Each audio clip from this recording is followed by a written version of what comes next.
WNST, Towson, Baltimore, and Baltimore Positive. We are positively into springtime, opening day, national championship, lacrosse season, and most importantly, for my partner in crime, Akeem Osabi, Wrestlemania over the weekend in Dallas. I mean, perfect place for that. All of our WNST programming brought to you by what's on my T-shirt, which is it's not Chicken Palooza yet. I'm just trying to make you hungry for it, make you think about it a little bit. I got some Rofo in my cup. Luke, I found my Cole Roofing mug after the big move. It was in the bottom of the box. Still haven't found my wine glasses, by the way. So I've been drinking beer with Hugh Sisson at the Heavy Seas the other day. But I was so proud of myself when I found it. I took a selfie and sent it to Bill. I'm like, found it.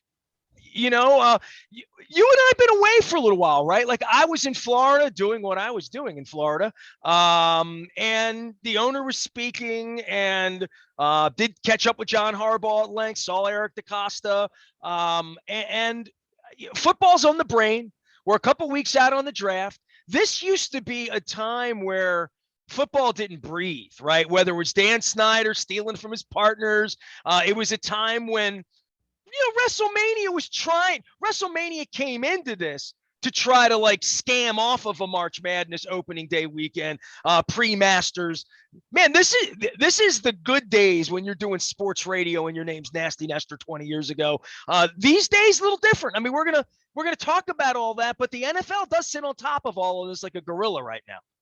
It absolutely does. I mean, we've talked about this for years, how little offseason really does exist in the sense of nothing happening. I mean, you still have those first few weeks of July where basically the only thing that happens is maybe a big name contract extension. Patrick Mahomes was a couple years ago in that sense. You think of an off-field issue, some player gets arrested, some suspensions come out, whatever it might be. But otherwise, not a whole lot going on. But I mean, that's the only time now where you don't even have these lulls in the offseason anymore. And part of that is you go to a 17-game schedule, so everything's pushed back a week. I mean, the Super Bowl was a week later than we're used to it being. And at some point, we're going to be talking about the Super Bowl being President's Day weekend as something that's been talked about as a long-term goal. And you sure it's not St. Patrick's Day?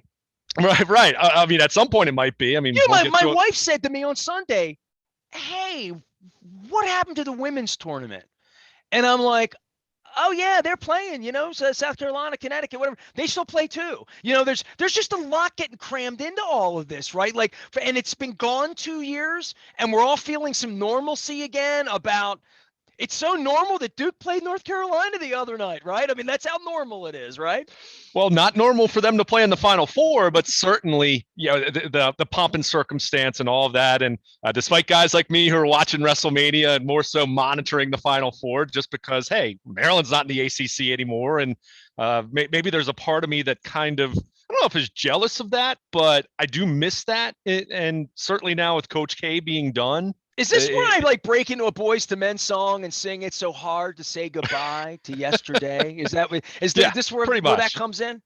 Well, and part of that is the ACC wasn't, even before Maryland left, it wasn't what it had used to be, and what Maryland's rival was going to be Pitt in the expanded ACC. Dude, one day I'll sit little Luke up on my lap and tell you about going down to the ACC tournament with my boy Steve Cerrone when Jimmy V was, like the whole deal. I mean, Muggsy, the Wake Forest pep band, Dean Smith over there. The good old days, It's funny you mention that because I actually, ACC Network, which I have on my satellite package, they actually did a documentary 30 for 30 kind of style on the history of the ACC tournament. And I had a chance to watch it about a month ago. I mean, it's something I just have on in the background when I'm working from home and whatnot, but it was really well done. And, they talked about the early 70s Maryland, NC State, the ACC tournament epic championship game, and, Len Bias. And, you go through the entire history of the ACC tournament. It was cool.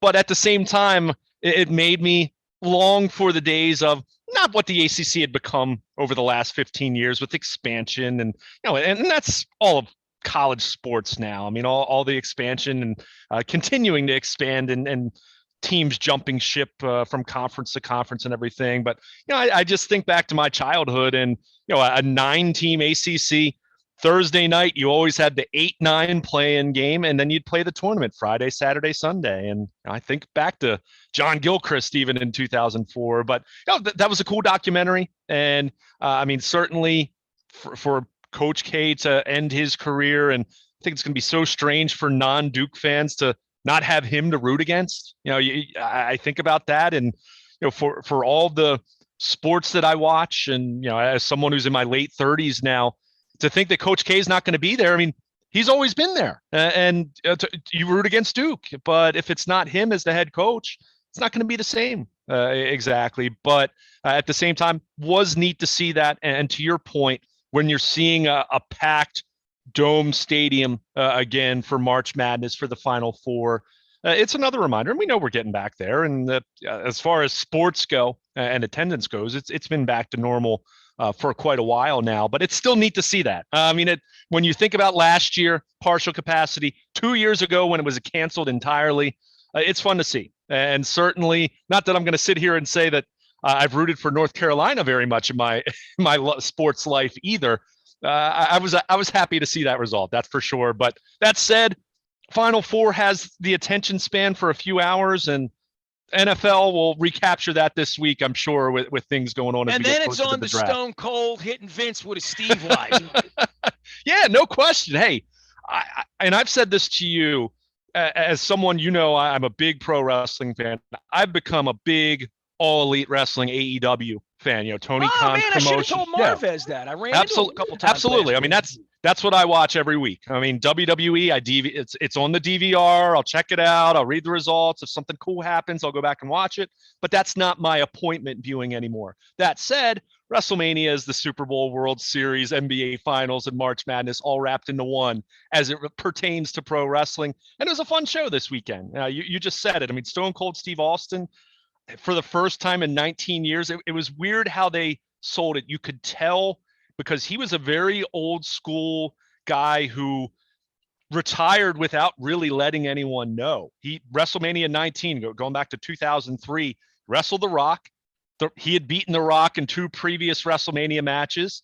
He did the honors to The Rock. He lost, and the Rock went over in that match. And that was Austin's last match, as we come to find out. He never wrestled again. So the billing for this, they had kind of advertised it, him going up against Kevin Owens, and KO, he's got one of the Piper's Pit kind of shows, the KO show, and they had kind of been advertising it as. I'm glad that you can set this straight. Like when you put it into kind of like Piper's Pit, I'm like, oh, absolutely, okay, good enough, yeah, good enough. One of these wrestlers What's who has old is his new again. talk show. I get it. Yeah, absolutely, and guys have continued to have those for years. But what was interesting, you could tell because of the way that WWE advertised it. I'm guessing they had not sold Austin on calling it a full-blown match. They were advertising him much more as Austin was going to be there as the guest on the KO show. He's going to make an appearance. But what they were doing was they were hyping up the fact that his last match had occurred 19 years ago, his last loss. Austin had come back a number of times and given a stunner to Vince McMahon or Shane McMahon or whatever wrestler is trying to ruffle his feathers, whatever. So that part of it wasn't the novelty, but they were advertising, and you could tell, okay, this wasn't just going to be him showing up, giving one stunner, and then drinking beer. I mean, he was going to do that, but there was going to be some kind of confrontation. So he shows up Saturday night, and they talk for a few minutes, a little bit of smack talk, and then suddenly Kevin Owens says, "Hey, I'm going to challenge you to a match," and Austin, did a match. And I mean, it was a no holds barred kind of street fight kind of format. I mean, Stone Cold Steve Austin's 57 years old. He wasn't going to be doing, the same things he did in his late 30s. So it was different in that sense, but it was fun. He got a 1, 2, 3, drank beer, showed up. Something how like 60 and 70-year-old wrestlers can pull it off for 5 minutes because you suspend belief in a way that like George Brett couldn't go back and play third base right now. Right. Or even watching Michael Jordan play basketball right now probably wouldn't be pleasurable. I mean, it depends on the format. If he's playing pig with somebody, it's probably fun because Jordan could do his baseline fadeaway jumper. I mean, you could see elements of it, but yes, you have to structure it in a way where, in this case, it was a street fight, no holds barred. You can go outside the ring and kind of do that.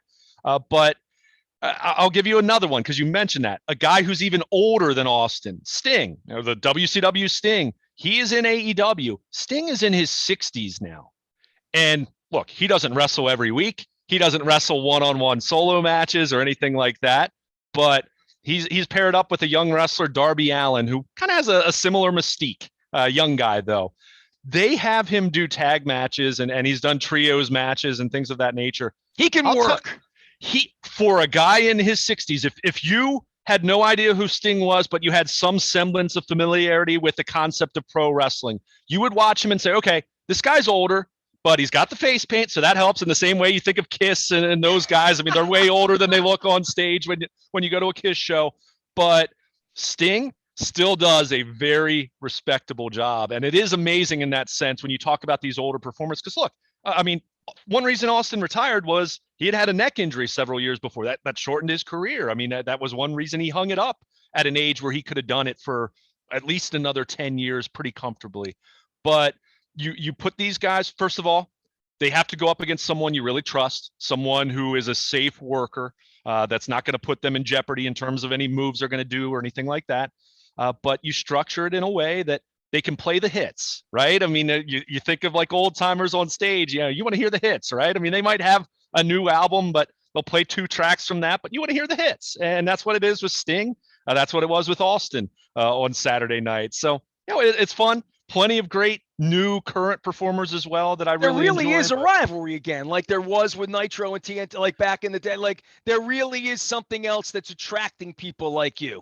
It really is. I mean, this is the first time since WCW, I'd say even circa 99. I mean, WCW's last 2 years, I mean, WWF had really left them in the dust from a rating standpoint and from a popularity standpoint. AEW is not where WCW was peak NWO, where they were kicking Vince's butt in the ratings week after week. They're not at that point, but they are providing the most legitimate competition in 20 years. You know what's amazing? I would compare it to the MLS in a business way, to say the MLS, I don't know if it's chipping away at baseball. My wife and I were sitting at State Fair having chicken and waffles on Sunday morning over Catonsville, and indoor lacrosse was on, and there's still 1,200 people inside of it. And I'm like, where's the growth in that? The MLS has been something that, since I saw Beckham play, and they had been there 10 years at that point, that they have stadia. I go by the stadium up in Newark. I see the one in Philadelphia off in Chester. I see the one in Columbus. Like that would be the next thing that I would say MLS has kind of snuck in the side door and really established itself in America. I would say this AEW, to some degree, being around the pool at the NFL meetings, and maybe this is a good segue for my pal Alex Marvez, who covers the NFL, and Tony Khan and Papa Shad, and where the focus would be that family is not just invested in soccer and 100 other things, but the kid's really into the wrestling thing, maybe more than the football thing, right? Trevor Lawrence ain't going to wrestle anytime soon. And I was going to say AEW has been in its in its infancy. It's only about 3 years old at this point, far superior to what the Jacksonville Jaguars are doing. So from that standpoint, you're right. But it's all about trying to make some kind of footprint. And the thing AEW you would say was more like a Mark Brunell. I mean, yeah, right. But AEW, I mean, you look at their ratings, and look, I mean, Nielsen ratings and streaming and DVR and it's all very flawed measurables. I mean, we've talked about that for years, but I'll say this. I mean, AEW, in comparison to most everything on cable that's not the NFL or something of that nature, their Wednesday night Dynamite show, which is their equivalent to Raw or Nitro back in the day in WCW, they pretty routinely are drawing 7 figures, over 1 million people, which on cable, when you're talking about cable TV ratings, you can't beat that in this day and age, because most cable networks are showing reruns of some show in syndication or something like that, or some reality TV that's cheaply produced, and it's done well. So I think the MLS thing, and look, I don't know what MLS's numbers are in comparison to EuroLeague and all the different things. But it's doing a hell of a lot better than minor league baseball is, or like a variety of other things that are off of my radar in this country. It is not just surviving, it is doing well, and it continues to do well. And it helps that the Khan family, certainly from a financial standpoint, there's a major backing there. They're on Turner Networks. I mean, Dynamite's on TBS. Their Friday Night Rampage show is on TNT. So they've got backing for that. They're no longer they're like actually fledgling in that way. Oh They're here no! to stay. I mean, Yeah. they were. I mean, there was a lot of enthusiasm when they started. I mean, I went to the very first Dynamite episode. It was on my birthday, October 2nd, 2019, down at the Wizards and Caps Arena. You know, it was in DC, and I mean, if it wasn't sold out, it was darn near close. I mean, that's how much traction there was and how much enthusiasm there was for it. They're actually in early May. They're going to be at UMBC's great new arena. Okay. So my brother and I will be there. So it's fun. And as much as WrestleMania is still the brand, WWE is, I kind of equate it to Kleenex, right? I mean, everything's tissue paper, but hey, I want a Kleenex. That's WWE, and that's not going to change anytime soon. But AEW is certainly making their mark, and they've done a nice job with developing new talent, new up and coming guys, and also former WWE guys jumping ship, and even bringing back guys like Sting. And I'll even throw out, if you want another idea as far as maybe its viability, they just recently poached Cody Rhodes, who of course Dusty Rhodes' son, Dustin Goldust being the other one, the son of the dream. Cody had left WWE 7 years ago, had gone out in the indies, had been in the Bullet Club with New Japan and Ring of Honor, and did everything, because he wanted to become a star. He was kind of just stuck on the mid card in WWE, and it was largely his vision that AEW wouldn't have been possible without him. He was kind of the guy who, the Khan family did the financial part of it, but it was kind of his vision along with the Young Bucks and Kenny Omega. And Cody just left, and he came back, and he's back in WWE. And guess what? He had a match with Seth Rollins Saturday night.